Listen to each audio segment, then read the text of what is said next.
guys, welcome back to the channel for today. I'm missing a pull tonight actually. We're going to Chicago for the weekend. It's Labor Day weekend, so hopefully you're all going to have a relaxing weekend. So I'm missing a pull tonight because we're going to Chicago tomorrow, which is fine. But today I want to talk about reliability just a little bit. So you all know that obviously I use this truck. It's my daily driver. It's got a whole lot of miles on it, but it's a blast. I absolutely love the thing. But just put in perspective, pulled 4 times this summer. This week was pretty hard for the truck. So I pulled last Friday night and then drove 1,150 miles for work and for everything else this week. So this truck does not have an easy life. And so I just want to talk about today, how to set up your truck for whatever you're going to do with it. Make it personal to you. It might be a daily driver and that's all you do with it, or it could be your weekend warrior. It could be a designated pull truck, or it could be a designated drag truck. I mean, whatever it is. But to do that, how do you just build an all-around truck that you can take out on a strip, you can take it onto a sled pull track, and then you can drive it around after that, and it still has good street manners, and you just know it's going to be reliable. So I just want to go over a few things that you can do for that. So I've already gone over power. I said basically you need Billet trans, you need a lift pump, and you need tunes, and that's really all you need. Obviously for the LB7 guys, put a boost valve in as well, but that covers your power side. So I want to talk a little bit about what you can do as far as supporting mods to make sure that your truck is going to be reliable apart from that. Now, I know that supporting mods aren't the most exciting thing to talk about. It's the things that you have to do that cost money, that don't really add anything to the truck, so not that exciting. Traction bars and braces and all that kind of different stuff. That they might make it look a little bit cooler or whatever, but they don't actually add anything to it. It costs you a whole lot of money depending on what it is. You might be putting in an e-locker in the back. Not an e-locker, but a true track in the back, or whatever it may be. That stuff costs a lot of money, and I get that. But if you want a truck that actually is going to run well on and off of a drag strip, on and off of a sled pull track, and then you can drive it to work the next day, you can haul a trailer with it, whatever it may be, realistically, you're going to have to do some of this stuff. So let's dive into it, because it really is important. This is really important to me. I built this truck. I spent so much money in this truck, not on the power side, but just on this side of it, to make sure that I know that I can get in this truck, I can sled pull with it, but then I can bring it home, and then I'll drive it to work the next day. I'll haul a bunch of stuff for work in it. I'll drag a trailer for a farm, I'll pull a skid loader, whatever it may be, and I know that it's going to survive no problem. Okay, so let's start with the front end. There's 3 things to do with your front end. So these IFS Chevys, everybody knows, do the Chevy, blah, blah, blah, on the sled pull track where you both your front wheels pointing towards each other, you start braking stuff, that kind of thing. So 3 things that you need to do, or I shouldn't say any of this that you need to do, but you should do, is to get a straight center link. That's probably the last thing that you actually have to do, or should do. But more importantly than that, get either tie rod sleeves or heavy duty tie rods. I would recommend heavy duty tie rods. The sleeve is obviously great, it helps a lot, but there's still some weak links in it. So if you just get a bigger tie rod, I run Rare Parts G2 tie rods. Kryptonite is probably the best way to go, but anything really is going to be just fine. Apart from that, also make sure that you get a Pitman idler arm support kit. So even if you have those sleeves, and you're especially if you have, say, a level truck, and you're not running on the ground, you're not running with your torsion bars all the way down, those tie rods and everything is basically still going to push up on your center link, right? So it's going to twist up because it has no extra support, and it's still going to make your tires point in towards each other just a little bit. So the way to combat that is get a Pitman idler support kit. Either Cognito or PPE makes it. They might even just be rebranded of the same thing. And basically it just adds another brace to your center link there to keep it from twisting. And really, realistically, that would probably be enough. Now, if you're going higher horsepower, so everything here I'm talking about is like, in my 500 horsepower range that I'm at. That's where my experience is at. But if you want to go farther than that, you can also get a straight center link. It just doesn't have those bends in it to even give it that moment arm to push against. And that's what I've done. I have a Empire stainless straight center link. Once again, Kryptonite is probably the best one on the market. This was cheaper. I was on a budget, obviously, so that's what I went with. And that's gonna put your front end in a good spot. Lower it down for racing. Lower it down for for sled pulling, everything, your angles are going to be great. I've already done videos on that kind of stuff, showing what they will be like, and that'll put your front end in a really good position. Okay, so staying with the front of the truck, actually go up to the motor. There's not much there. Like I say, you're not going to do a whole lot more, but you can do a few things, you know. And so this is where your intakes come in. This is when your intercooler piping comes in. You know, head studs come in, that kind of stuff. Obviously, head studs are extremely expensive. I would not do them preemptively. You know, that's a lot of money to spend if your head gaskets are fine. But you know, just getting a bigger intake, it just allows more airflow. It just helps the truck to breathe better, that kind of thing. Same thing with the downpipe and an exhaust. You know, it just helps to move that air through there a little bit better, relieve a little bit of the drive pressure, that kind of thing. You know, as much as you can. But as far as doing much, there's not a whole lot more to do there. Head studs, head studs and new head gaskets. Obviously, just do that when the head gaskets, if they were to blow, do that. Maybe if you're already doing injectors, you're already most of the way there. Pull that off and do head studs, that same kind of thing. But once again, I would not do them preemptively.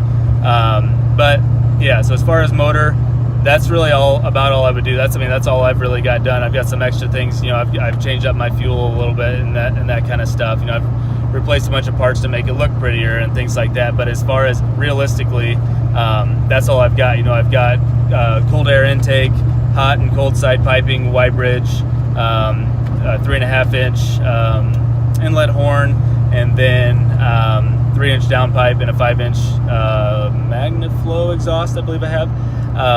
And that's it. That's about it. And a lift pump. And we shouldn't discount lift pumps. I know I put them in with the power side because they definitely are on the power side. But once again, it gives you better filtration.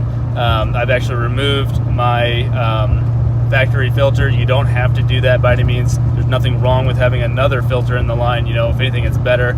But the filters on the lift pumps are generally 2 or 3 micron filters versus I think 10 micron on the OEM one, and that kind of thing. So it's already doing plenty of good filtration. So I just pulled it out, so it's one less thing to have to replace. The other thing to do with the motor and everything, maintenance, guys. Make sure that you're replacing your oil when you should. I just did a middle of the road oil change here. I'm not usually I do it every 5,000. I've got 4 pulls on it with this oil, and so I said, you know what, let's just replace it. It was black. It was time for it to go. Just everything that you can do. Maintenance is always going to be key. Make sure things are lubed. Make sure that the front end is greased. Make sure that your trans fluid is clean. Just everything that you can do will help this truck, help your truck so much better, and it'll just continue to work well for you. Okay, so we've done the motor and we've done the front end, so let's move back towards more of your drivetrain. Talking transmission and transfer case. So not a whole lot to say here, guys. You're not going to be digging into your hopefully you're not digging into your transmission or your transfer case all the time. Once again, it's just the maintenance. Make sure your fluid's good, smell it, make sure it's not burnt, that kind of thing. I went ahead and put a deep Allison Pan. You can get the really expensive PPE one or the Mag High Tech, whatever you want. But I went with a Allison Deep Pan. I think it allows it 2 more quarts, or I kind of forget what it is, but just helps just a little bit more. Deep filter lock, that kind of stuff.